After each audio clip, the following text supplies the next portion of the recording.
Hello, I'm Linda Thunberg, and here we are again with our conference conversation. Today I have with me Dan Goyette from the Michigan Hypnosis Conference and Guild, and he is going to be coming and presenting at our 28th Annual Hypnosis Conference for NATH, the National Association of Transpersonal Hypnotherapists. And I'd like to have a conversation about him, about the map to successful aging, because I want to know, and I'm sure you do too. Hi, Dan. How are you today? I'm doing good, Linda. How are you? I'm excited to be back in Virginia here in November. So I haven't, I was stationed there for a while, as a matter of fact, in the service. And in point of fact, I may have a chance to catch up with an old friend as I look directly at you, even though we're on the camera. Okay, get it together, Dan.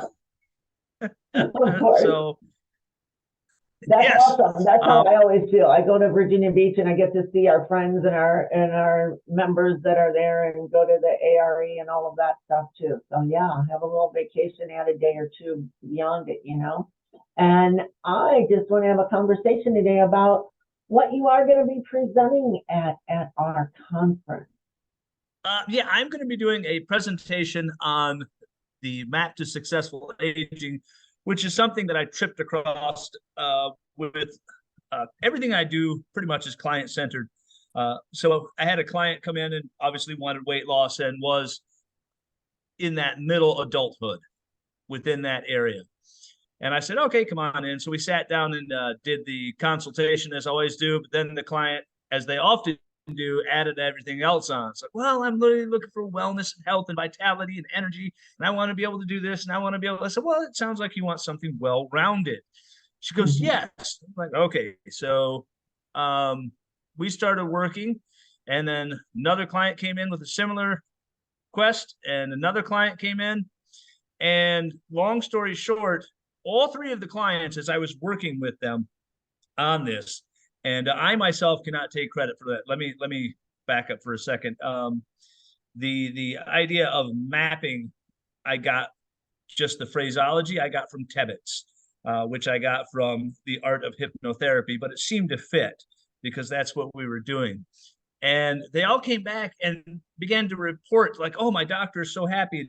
The blood pressure is lower. The 1AC is lower. I've got more energy. I'm breathing better. My blood pressure is lower. Then at first I thought, well, okay, this is one client. Perhaps she started months ago and the therapy is helping a little bit, but it's not the mainstay. But when the second client came back and the third client came back, I said, well, I got to check my client notes. And to my horror, at this time, I was working on something else, and I hadn't taken the time that I normally do to take good client notes. So I had no idea what I had done that had gotten us to this harmonious event. So it worked out because I had to go back and watch hours and hours of video recorded sessions and see what I did, because I don't use a lot of scripts. Even though I'm good at writing hypnosis scripts, I'm pretty much conversational, so on and so forth. So I looked back and I thought, well, there's something to this. I'm hitting something somewhere. So I began to work on that. The three scripts that I did write, I've kind of looked at and realized that, well, yeah, I've motivated them. And it came down to I motivated them. I gave them that sense of challenging themselves in a safe and beneficial way. Because when we get into adult, you'll see this at the presentation, but when we get into adult middlehood, as you and I know, Linda, you get pretty complacent. You're pretty happy with who you are. You've got a little money in the bank. You don't really have to work real hard. You're not challenging yourself a whole bunch, and you become sedimentary. And that's when we tend to fall apart, literally and figuratively. So, yeah, the presentation is, looking at how we age, when we age, and what we do whilst we're aging, and how we as hypnotherapists can help our clients into that. I wanted to say realm, but that's a bad word. Into that area of healthy and wellness and vitality, well beyond that middle adulthood, so that when we get into a late adulthood, it's not so bad or so difficult on us. Well, that sounds awesome. I want to be there because I want to learn how to do that. And I assume that people that come to your presentation will take back some tips and pointers of what to put in their hypnosis sessions to help people with it. Yeah. Yes. And well, as always, if anybody wants my presentation, I will email it. You know me, I'm not a hoarder of information. I'll send like, here's the slides, here's the notes, have at it.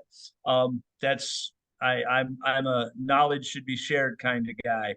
And I totally agree.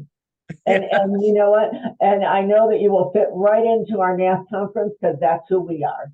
I know it's your first time presenting. I hear from lots of people that our NATH homecomings are like a homecoming. I already said it. It's all like a homecoming. It is like just, and now it's a homecoming of Atlantic University, of SWEHA out in the west, of ARE, the Edgar Casey place in Virginia Beach, and NATH, because we seem to have members from all of those organizations. And now we're getting more and more people from other organizations, other hypnosis organizations to come, because transpersonal hypnosis, I was just talking about this with another presenter, it's not just the woo-woo stuff, right? The reason why I took it is because I'm very left brain and right brain, and I knew that if mainstream people come and just want clinical hypnosis, I can do that. And if very spiritual people come and they want to go on that end of things, I can do that too. So I know you'll fit right in with our conference, and you'll know some people there, and it'll be fun. Well, I hope so. I know I tend to get a little bit science heavy. I've got that horrible nickname. So actually, we like to bridge it. We like to bridge the science with the transpersonal stuff. So we always have like 3 tracks going: the transpersonal stuff, the clinical stuff, and business stuff. So no Excellent. worries at all. They will be fascinated by what you have to say. And I know that you are bringing your cafe with you. Can you tell us a little bit about that? I am going to be bouncing around there at the conference quite a bit, but I'm going to be bringing the portable set for the Hypno Cafe podcast and magazine. And I'm actually trying to convince one of my photographers to make the trip with me. I don't know if he's going to make the trip with me yet, but I'm trying, like, dude, come on, it'll be fun. There's a free dinner. I got an oceanfront room. And then I thought, well, it's not a date, so don't. But I'm pretty excited about the oceanfront room. I'm not going to lie. It's a very nice hotel. You'll like it. It is. Yeah, it looks lovely. Mm-hmm. So, but yes, it's 10 by 8 by 10 backdrop. We have the desk, we have the chairs, the cameras set up. We record all the podcast interviews, and then I kind of bring them back. And I'm actually doing that right now, is editing one out while I'm talking with you today, so that we had just done, and hopefully get some good interviews of the presenters and attendees that are going to be there, so that we can add that to the spring issue of the Hypno Cafe magazine. I was hoping maybe we could squeeze it into the winter, but it's going to be going to the printers here in November. It's like, I'm not going to make it. Don't rush it, Dan. So we'll get it in the spring. So, but looking forward to it. You always try to do everything. I know. Yeah. Don't cover yourself. It's all good. Spring is good. It's a good time. So, yes. And the other thing, I should say this really quick, like, with the successful map to aging, a lot of that work that I did came from the text and the course that I took whilst going through my psychology training, and that was fun, let me tell you. Came from the human lifespan development, which I thought was going to be a boring course, because I've been a paramedic, I've been in emergency medicine for a while now. They said human lifespan development, you're born, you live, you die. There's the span right there. But there's so much more to it. And I'm going to try and squeeze that in as much as I can into the hour that we have to talk with each other. All righty. And for those of our members that don't really know you very well, what else can you tell us? You gave us a little snippets about some of your emergency medical stuff, but what else are you up to, and how did you get into hypnosis really quick? Oh boy, that was an accident. I had I was about 43 years old, getting out of the inner city medicine, if you will. There's another term for it, but we won't say it. So, and I thought to myself, well, I don't want to go into nursing. I'm going to take this course out at the community college and become a limited licensed counselor. Seemed to fit with my personality and what I was doing anyways. And I got over to the college and they said, hey, go take this course on hypnosis at the Michigan Hypnosis Institute in Warren, Michigan. When you come back, we'll be ready because you'll use hypnosis in your settings. And I got back there and they said, well, we didn't get enough people to sign up for the course, so we're not going to do it. And I said, but I paid the money, $1,600 worth of hypnosis certificates in my hand. I gave you guys, no, okay. So that's how I got into hypnosis. And it was just, you know what I mean? It was one of those things. You're going one way and then you find yourself on another path entirely. But it worked out. Did they do the course then? They did not do the limited licensed counselor course. And yeah, and then of course I started seeing clients in my home office, and then I got an office in town, and then I got the big office here. You know, I never looked back. I just hypnosis.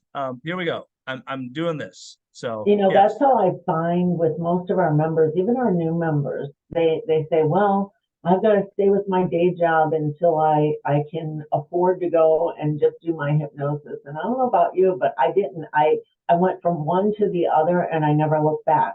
And I think if you set your mindset to succeed and actually say, I'm going to do this full time, there are many, many, many, many people that do. So I think you can attest to that as well. Oh yeah. I still do some EMS just because you've met Heather, and there's so few paramedics in the state of Michigan right now that it's just like you're not leaving. Come up. Yeah, you can't say no to her. So yeah, she's a good person though. So yeah, I still do that occasionally, but most of the time I'm in my office working on this. So yes, just in full transparency, guys, I'm still out there. You know, people are looking at me and yelling at me. So and there's nothing wrong with that. I'm certainly not putting down if you do have another position or another part-time things, and I have lots of things that I do as well, maybe not for money, but you know, grandchildren and lots of other stuff. But if you set your mind to succeed with hypnosis and never look back, it really does work. So oh yeah, I'm very happy with it because it grew from just the office to the guild to the podcast to the magazine to the conference. So pretty happy with that. Yeah. And now I get to come to your great conference. So I'm even happier about that. Absolutely. And we're happy to have you. So thank you for taking your time out to talk with me today. And we will see you in a few short weeks in November. All right. Thank you very much, sir. Talk to you soon. Bye now. Thank you.